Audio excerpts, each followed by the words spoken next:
wabarakatuh. Saya Bunda Siti Nakia. Saya adalah pengelola di PAUD IT Aptira, Bidang Anak dan Anak Timur. PAUD kami terletak di antara lembaga pendidikan yang terdapat di bidang anak. Ada FA, ada FI, dan ada beberapa pesantren yang mengitarinya, serta beberapa TPK yang berdiri berdampingan dengan PAUD atau IBA. Kami berdiri pada tahun 2007 dan sudah 17 tahun kami berdiri. Selain terletak di antara lembaga pendidikan, pondok pesantren, TPK, SD, MI, dan RA, kami juga berdiri di tengah-tengah perusahaan atau industri. Di wilayah kami terdapat beberapa industri, ada pabrik plastik, ada pabrik konveksi, dan beberapa UMKM yang berada di wilayah kami. Banyak sekali UMKM yang berdiri. Ada yang membuat makanan tradisional, kerajinan tangan, kemudian baju, dan sebagainya. Nah, karena berbagai macam perbedaan inilah membuat kami berpikir bagaimana agar di tengah-tengah perbedaan itu kami bisa mendirikan sebuah pendidikan anak usia dini yang mampu mengakomodir kebutuhan semua warga yang berbeda tadi, baik secara suku, agama maupun rasnya. Berangkat dari perbedaan-perbedaan inilah kemudian kami memiliki strategi yang diharapkan akan mampu menjawab semua tantangan-tantangan yang ada. Pengalaman yang kami temui selama 17 tahun kami bersamai berdiri PAUD IT Aptira sangat beragam, baik itu pengalaman yang negatif maupun pengalaman yang positif. Pengalaman-pengalaman yang negatif seumpama timbul dari intern kami sendiri, seperti bergonta-gantinya pendidik dan pengasuh di tempat kami, kemudian tingkat sumber daya manusia yang kadang kurang dan kadang sangat minim, kemudian masalah-masalah intern yang timbul di antara kami. Selain itu, kadang pertanyaan timbul dari siswa, kemudian juga dari orang tua dengan baga, orang tua dengan guru, dan orang tua dengan anak. Serpihan-serpihan masalah tadi jika tidak diurai dan dibiarkan saja, maka akan menjadi sebuah bom waktu yang sewaktu-waktu akan bisa membuat lembaga kami menjadi porak-poranda. Selain pengalaman negatif yang kami jumpai, kami juga memiliki pengalaman-pengalaman positif yang bisa kami bagikan. Karena selama 17 tahun kami mengabdi di masyarakat, maka timbullah kepercayaan yang terbina. Walaupun awalnya sempat kami disangsikan dan diragukan serta diremehkan bahkan, tapi kami membuktikan bahwa dengan kekuatan dan kemauan yang besar, insya Allah kami akan mampu mewujudkan tujuan pemerintah, yaitu mencerdaskan anak bangsa. Dengan banyaknya lulusan yang kami keluarkan dan kualitas mereka yang tidak diragukan, membangun kepercayaan dari masyarakat luas akan keberadaan PAUD kami. Alhamdulillah tiap tahun jumlah kami tidak berkurang tapi malah bertambah. Kemudian terbukti juga dengan peserta didik yang sekolah di tempat kami tidak hanya dari Gedang Anak. Dari banyak desa yang ada di lingkungan kami pun juga bersekolah di tempat kami. Bahkan dari beberapa kecamatan yang berada di lingkungan kami juga mempercayakan pendidikan anak-anaknya kepada kami. Selain kemitraan dengan lembaga swasta, kami juga membina kemitraan dengan lembaga-lembaga pemerintah. Selain dengan dinas kesehatan, kami juga membina kerjasama dengan dinas pemadam kebakaran, ada juga dengan kepolisian, kemudian ada juga dengan TNI, aparatur desa. Itu kami lakukan salah satunya untuk menopang kegiatan-kegiatan siswa, seperti untuk memahamkan pembelajaran yang dalam tentang profesi. Maka anak-anak akan kami ajak misalnya ke kantor kepolisian ataupun ke puskesmas dan aparatur desa lainnya. Karena letak geografis PAUD kami mengakibatkan banyak penduduk yang tinggal di wilayah kami, dan hal itu menyebabkan banyak sekali PAUD yang berdiri dan mengakibatkan banyak pula para pengelola PAUD berkompetisi untuk mendapatkan peserta didik yang lebih banyak. Hal ini menjadi suatu tantangan buat kami, bagaimana agar tercipta lembaga PAUD yang benar-benar berkualitas, berdedikasi, dan benar-benar dicari oleh masyarakat di lingkungan kami. Kebanyakan ibu-ibu di wilayah kami adalah perempuan berkarir, entah itu di lembaga swasta maupun di lembaga negeri. Nah, itu menyebabkan waktu pendidikan untuk anak-anak mereka berkurang, dan itu kami tangkap sebagai peluang agar kami mendirikan daycare. Karena lamanya waktu anak ditinggal oleh orang tua, itu sedikit banyak memberikan kesempatan kepada kami untuk mengambil alih pola asuh dan pendidikan mereka. Selain waktu, jarak tempuh yang mereka tempuh pun juga beragam. Ada beberapa peserta didik yang rumahnya sangat jauh dari kami, sampai 1 jam perjalanan mereka. Resiko-resiko yang diterima oleh entah itu peserta didik maupun pendidik kami juga beragam.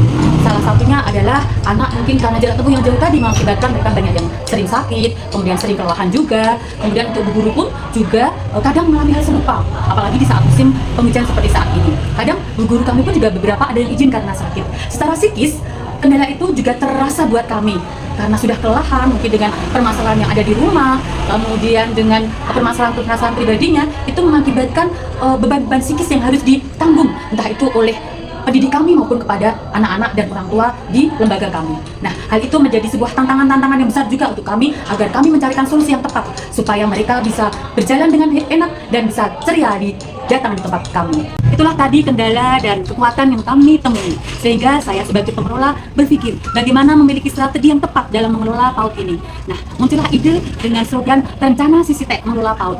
Rencana Sisitek adalah bukan sebuah kata, tapi sebuah singkatan dari rencana. Si yang pertama adalah supervisi, C selanjutnya refleksi, T-nya adalah tindak lanjut, E evaluasi, dan L-nya adalah kolaborasi. Rencana, kami sebagai pengelola PAUD harus memiliki rencana yang matang. Akan dibawa kemana lembaga ini? Akan saya ajak kemana teman-teman berjuang? Akan saya apakan peserta didik yang diamanahkan kepada kami? Akan saya rangkul bagaimana orang tua yang telah mempercayakan anak-anaknya kepada kami? Kami harus memiliki rencana yang matang dengan memperhatikan segala peluang dan kelemahan yang ada pada kami. Kemudian C yang pertama yaitu supervisi. Setiap program yang telah kami susun, kami harus melakukan supervisi secara berkala, baik secara intern maupun dampaknya di eksternnya.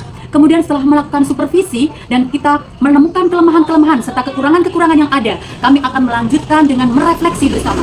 Refleksi ini tidak hanya kami lakukan sendiri, tapi kami lakukan bersama-sama dengan melibatkan kepengurusan komite, paguyuban, pendidik, peserta didik kita ajak bicara, serta orang-orang yang berkepentingan dengan PAUD kami, entah itu dari dinas maupun dari lembaga-lembaga yang telah bermitra dengan kami. Setelah melakukan refleksi dan kami menemukan masalah-masalah yang sudah ada, kemudian menemukan solusi-solusi yang ada, kita pun melakukan tindak lanjut. Nah, tindak lanjut yang kita lakukan adalah dengan merealisasikan apa yang telah kami rencanakan, apa yang telah kami programkan, supaya semua program itu bisa berjalan dengan baik. Tindak lanjut yang kami lakukan tidak hanya terhenti daripada teori-teori, tapi kami melakukan praktek kekurangan apa yang sudah ada. Kemudian kami akan mengambil sulamnya. Kemudian kami pun juga akan memberi warna-warna yang lain sehingga tidak ada kebosanan dan tidak ada rasa aman di titik yang nyaman. Setelah melakukan tindak lanjut, kami pun juga mengadakan evaluasi lagi. Dengan adanya tindak lanjut secara berkala, kami menemukan beberapa hal-hal yang masih kita temui kekurangan dan kelemahannya. Dari hasil-hasil evaluasi inilah, kemudian akan muncul solusi-solusi terbaru. Kemudian jalan keluar yang mungkin lebih pas dan lebih tepat untuk kami lakukan. Dengan cara inilah kami akan kembali menjalin kolaborasi dengan berbagai pihak-pihak yang terkait dan dapat memajukan semua program-program yang telah kami canangkan.